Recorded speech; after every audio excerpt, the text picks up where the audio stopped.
9ویں number کی حدیث، یہ حضرت ابو سعید خدری سے روایت ہے، اور اس کو بھی ابو داؤد نے روایت کی۔ یہ بھی حضرت امام مہدی علیہ السلام کی ظاہری نشانیوں پر ہے۔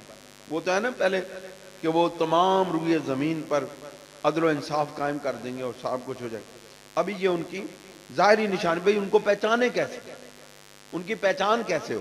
وَعَنْ أَبِي سَعِيدٍ الْخُدْرِيِّ قَالَ قَالَ رسول اللہ صلی اللہ علیہ وسلم، حضرت ابو سعید خدری رضی اللہ تعالیٰ عنہ ارشاد فرماتے ہیں کہ رسول اللہ صلی اللہ علیہ وسلم نے ارشاد فرمایا، المادی منی، مادی مجھ میں سے ہوں گے، یعنی میری اولاد میں سے ہوں گے۔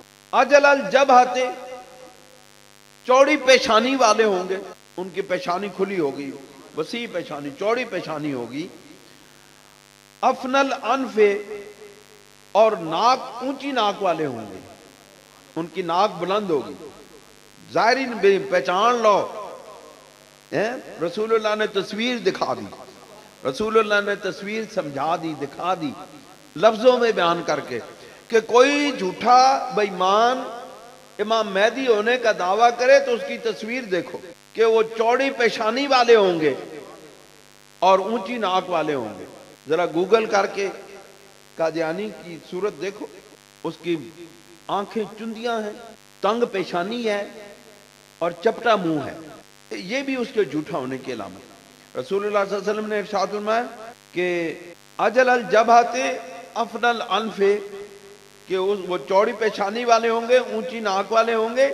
یملأ الارض قسطا وعدلا کما ملئت ظلما وجورا، اور جس طرح زمین ظلم اور جور سے، ظلم و ستم سے بھری ہوئی ہے، اس طرح میرے امتی، میرے جو اولاد میں سے حضرت امام مہدی ہوں گے، وہ اس کو عدل و انصاف سے بھر دیں گے۔ پوری زمین، یہاں پہ یملأ الارض ہے، ساری کی ساری زمین عدل و انصاف سے بھر جائے گی۔ یہ میرے در حقیقت، یہ میرے پیارے محبوب سرور دو عالم صلی اللہ علیہ وسلم کی بادشاہت ہوگی۔ یہ در حقیقت حکومت ہوگی ساری زمین پر، تمام روئے زمین پر، بالواسطہ طور پر رسول اللہ صلی اللہ علیہ وسلم۔